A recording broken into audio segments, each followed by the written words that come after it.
Hello, welcome back to the Book of Jenna. This is Jenna. I am your host. And yesterday, I just felt like I needed to give you guys more information about being authentic. So, in this episode, we are absolutely going to talk about that. We're going to talk about this book that I'm reading that is helping me identify some things, let go of the need for perfectionism, or at least the attempt to let go of the need of perfectionism, and um, just give different perspectives on how to think about things. So I'm going to play a quick commercial because it helps fund this beautiful podcast, and I will be back.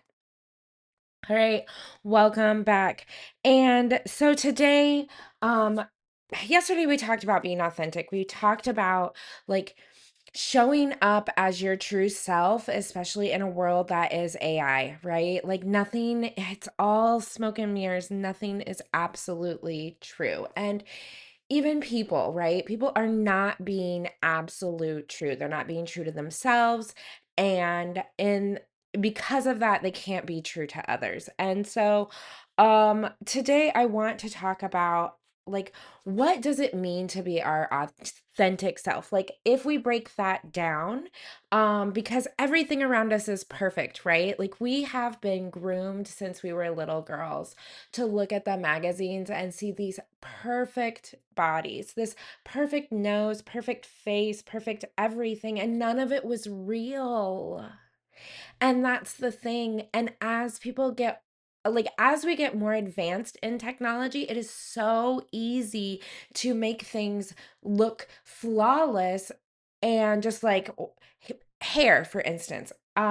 People see AI created tones and it's just not possible because we we have the air of nature, right? We have the air of sometimes things just don't go perfectly because humans are not perfect. And the things that we create will have small imperfections because that's life. Life is small imperfections, and it's strung along by moments of greatness. And so, the more I am diving into Brene Brown's Imperfect, it is the gifts of imperfection. The more I'm realizing that there is so much beauty in being awkward. There's so much beauty in be stumbling over your words. There's so much beauty in having to pause before you respond. Um, and we don't honor that. We don't honor the pause. We don't honor the trip up the curb, right? That trip that just reminds you that yes, are in fact still human, and silly things will happen to you and you will be embarrassed. And a big thing that Brene talks about, that I have resonated with so much, excuse me, I'm gonna grab a drink. Ah, thank you. That I have resonated with so much is that how many of you are like me and carry shame, right? Like the shame of maybe you messed up big time, right? Maybe you did something awful. Maybe you lied to your best friend and they found out and your friendship ended over it.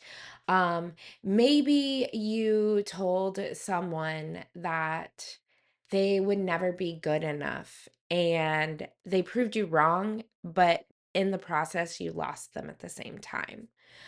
And so there's moments like that when we have shame, or maybe there's moments where were hurting and we said things that just, we shouldn't have, and we didn't truly mean them, but because we were so hurt in that moment, we said things that we could never ever take back, and you carry that shame with you. And I just want you to know, like, you aren't alone. Everyone has a bag of shame that they are toting along behind them. Moments where they are not proud of who they were, they are not proud of how they acted, they are not proud of any of it. Um, and I think that, man, for someone who has made a lot of mistakes in their life and who has lived many different kinds of lives in her life, shame is really something that's very easy for me to just put on my back and tote around with me. Um, when I was young, I was not the best person. And I tell people that, like, I tell people, if you knew me when I was in the army, you wouldn't have been my friend. And the people who knew me when I was in the army and you've stayed friends with me, thank you. Because I wasn't the best person. I wasn't. And there's a lot of shame that carries with that. But I think the best part about it is realizing that it's okay to feel to not be proud of what you did, right? And one thing I loved about Brene's book that I feel like really shifted a perspective for me, and that is shame means I am bad, right? And so I feel like we carry that I am bad. And I did for a long time, you guys, a long time. Um, but then she shifts it from shame to guilt. Guilt means I did something bad. And you know what? I do feel guilty for the bad things that I did. And I am very apologetic to the people that I hurt along the way. I didn't know any better, you guys, and neither did you. And often we carry shame because we're judging ourselves from this moment. Well, my friend, I love you so much, and I want you to hear me when I say this. I would have done it all different from this moment too. I would have I would have made better choices. I would have took a different path. I would have noticed the red flags more. I would have made better choices. But I want you to know that you weren't supposed to. You were not supposed to go down that path. Otherwise, you would have. And you can feel guilty. Feel that feeling. I feel guilty for the people I hurt. Hell yes, I do. Like in my bones, the person I am today would never make those choices. She would have known better and she would have been better. But the person I was had to make those choices so that the person I am today knows better and does better and shows people better. And honestly, the type of person I am, I had to experience those things. I had to. So many people told me, This is not a wise choice. You should do something different. You should pick a different path." And quite frankly, you can't tell me that because I am the type of person, my design type, my human design type is I have to experience it myself. I have to do the research. You could do the research and you could have all the knowledge and you could tell me. And I may hear you, but I am not going to listen to you. And I would venture to say quite a few of you are the same way. Some of you may be that person that's like, nope, if someone tells me something, I am not going down that path. That's all I needed was for you to do it and tell me that was a bad idea. But some of us truly have to do it, even though in our bodies we may know it's the wrong decision. We just need to know the information. And so I really want you to try to reframe that you are bad because of a choice you made with information you had 20 years ago. Okay?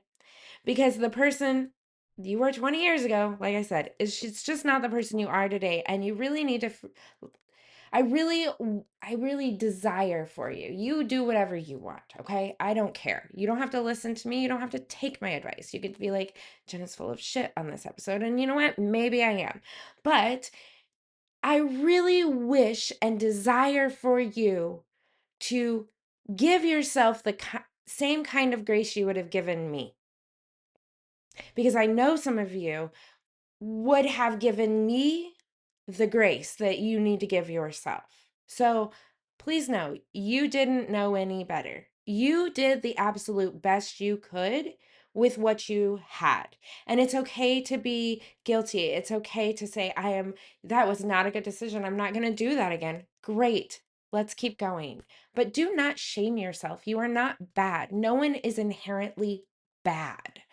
So if someone told you you were bad, I'm here to tell you, you are not bad. Nothing you've done. You are not bad. You could have made bad choices, but you are not bad. All right. So another thing that I would love to share with you guys from this book, and honestly, I should mark this up and actually like write on it and show where I want to talk about, but I don't want to mark up the book because I want to be able to gift it to someone else that could use it. So that's where I'm at. But maybe you know what? Maybe they could use my markings. Who knows? Who am I to say otherwise? All right. So I think I want you to know that in this world of AI and not knowing if people are honest, pure, authentic, true, I want you to know it's very scary to be yourself, at least for me. It's for me because I have been shrank before and I couldn't trust myself because I made bad choices. Um and because I never truly probably loved myself. If I had, I probably wouldn't have made bad choices. Um the scariest thing for me has been being my loud, bold, pure, honest self, where I am true to myself. I'm not fake.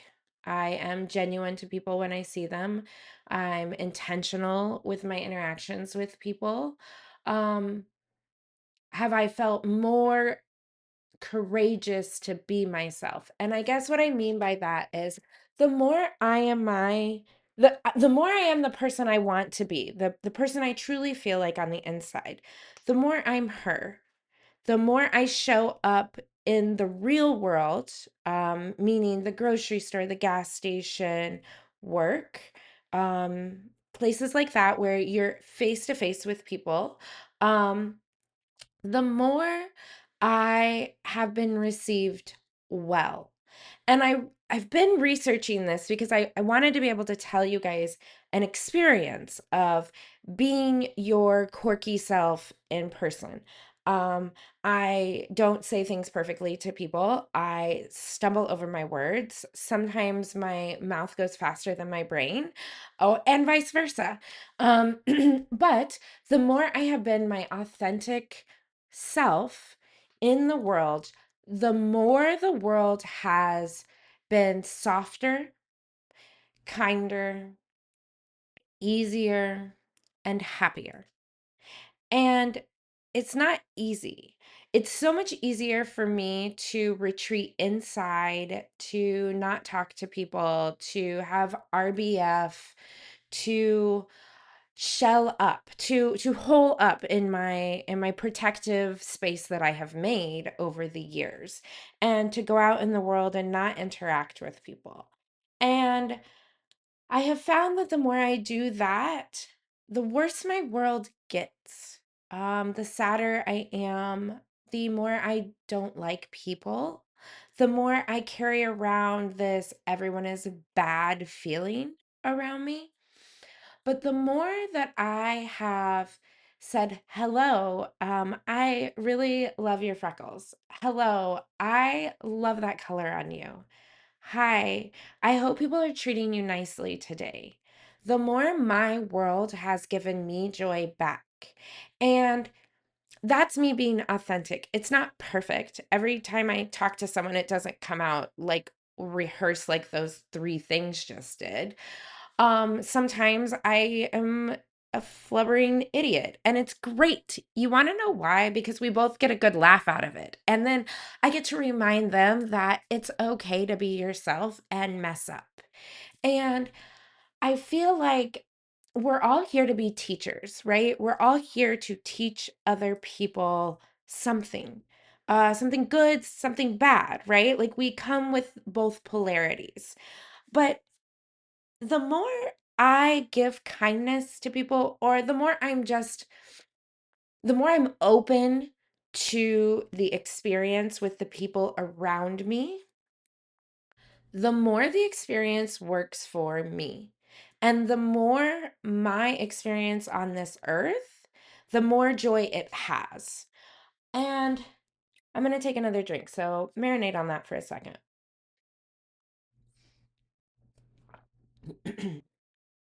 All right. So I feel like we've been coached and conditioned to be perfect, that if we aren't, we're failures, that if we make a mistake, it's the end of the world.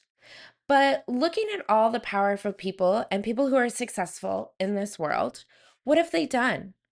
Not openly, not loudly, not in your face, but they've failed. They've made mistakes. They've really screwed the pooch on a lot of stuff, probably more than we could even imagine. But you know why they've made more mistakes? You know why they've screwed the pooch more than us? Because they've tried more than us. And they go out to have the experience. What if the experience that you were meant to have at that grocery store was going to introduce you to your future husband? Or what if it introduces you to a future business partner, a future best friend? What if you were the loneliest mofracky out here on this planet and all you had to do was go to the grocery store and say hello to someone and you could make a friend? It's that simple. And I'm telling you guys, going into 2027, you are going to want a community. You are going to want to know your neighbor. Go have imperfect conversations. Go meet other imperfect people and give them the grace you're giving yourself. Don't shame them. Give them a space to be heard, to be seen, to be noticed. No one's noticing anyone anymore because we're all in our phones being introverted because we're afraid that someone's going to make fun of us, or people are going to be mean, or it's just going to take so much energy. But what if it's not taking energy, you guys? What if we are all energetically connected, and if we don't tap into each other, we can't refuel our battery? What if we need each other's energy to keep going in this life? We need to just, I don't know. I just feel like being authentic, being yourself, having conversations with people, that's being authentic.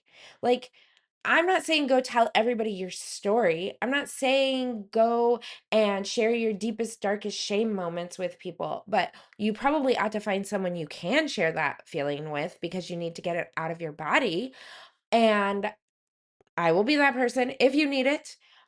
We all deserve a safe space to let go. I promise you, I've done so many things that would shock you, but I don't need to share that with everyone, and neither do you. There are some things you can keep to yourself. I am an open book majority of the time, but there are things people will never know about me. You don't need to. And that doesn't make me inauthentic. It just makes me true to myself. And so find someone you can share moments with that make you feel human again, that make you understand that you are normal, that we all experience these things. You aren't alone. Like, it is okay. It's okay to mess up. It's okay to make mistakes. It's definitely okay to not be perfect. So let me see. I'm gonna look real quick. I'm sorry. I really wish I would have. Okay, actually, you know what? I'm gonna give you guys some nuggets because I think they're important. And I found them. All right. So okay, hang on.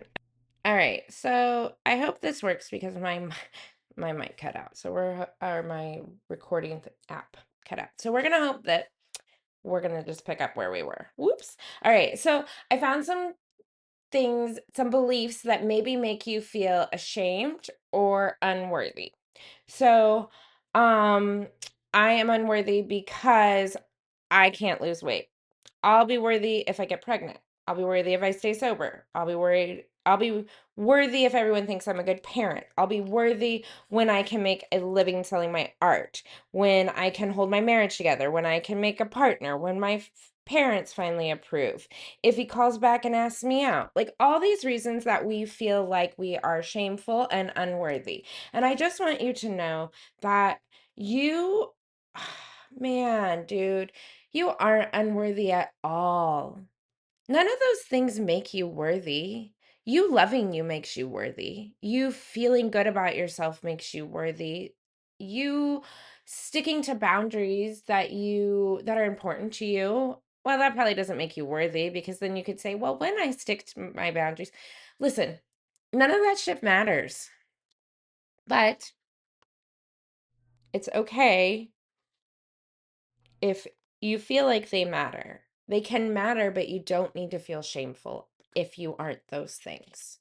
Um, I honestly think carrying the weight of the shame around that makes it harder for you to see progress. I think that I don't know what I think about that right now, but maybe I'm going to think about it overnight and then I can give you more information.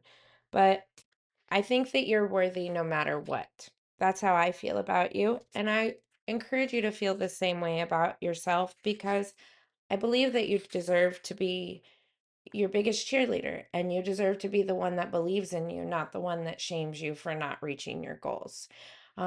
You deserve your own love and you deserve to treat yourself the way that you would treat your friends if they didn't reach their goals.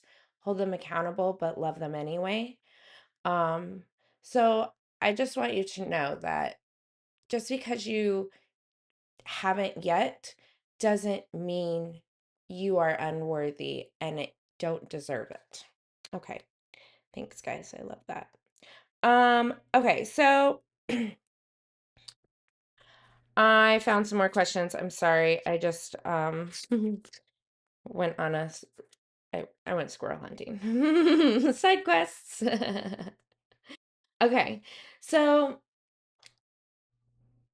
you are good enough. Okay? I just want you to know this. Um, you are absolutely good enough. All right. So this is shame resiliency 101 is what she calls it. So here's what it says. There's three things you need to know. One, everybody's got it. Shame is a universal and one of the most primitive human emotions that we experience. The only people who don't experience shame lack the capacity for empathy and human connection. Unless you're like you cannot have human connection or empathy. Everyone walking around you has experienced shame of one sort or another. We're all afraid to talk about it. And the less we talk about shame, the more control it has over our lives. Shame is basically the fear of being unlovable. It's the total opposite of owning our story and feeling worthy. In fact, the definition of shame that Brene Brown, not me, developed from her research is shame is the intensely painful feeling or experience of believing that we are flawed and therefore unworthy of love, belonging, and connection. You guys, you are not flawed. You are learning. You are experiencing. You are growing and you are becoming. And I believe that as long as you are doing that, as long as you are staying true to yourself, you are worthy of everything you desire. Because that is when everything you desire will come to you, is when you trust yourself, you believe in yourself, you love yourself. It will happen. I truly, truly believe that. Um, and that is pretty much the end of what I have to share with you today. I'm sure I could tangent for 30 minutes longer, but I promised the puppy I would let him out of the kennel at 6:15, and it is 6:17. So, my friends, thank you for listening to me. Thank you for showing up. Thank you for believing in yourself. Thank you for loving yourself. And thank you for just being a good human. I think that good humans are hard to come by, and that if we can, as a small group of people around the world, send love and give love to people, especially when they're hurting, especially when we're hurting, even practicing that, I truly believe that we can change our world in a profound way. All right, my friends, much love, and I will talk to you later.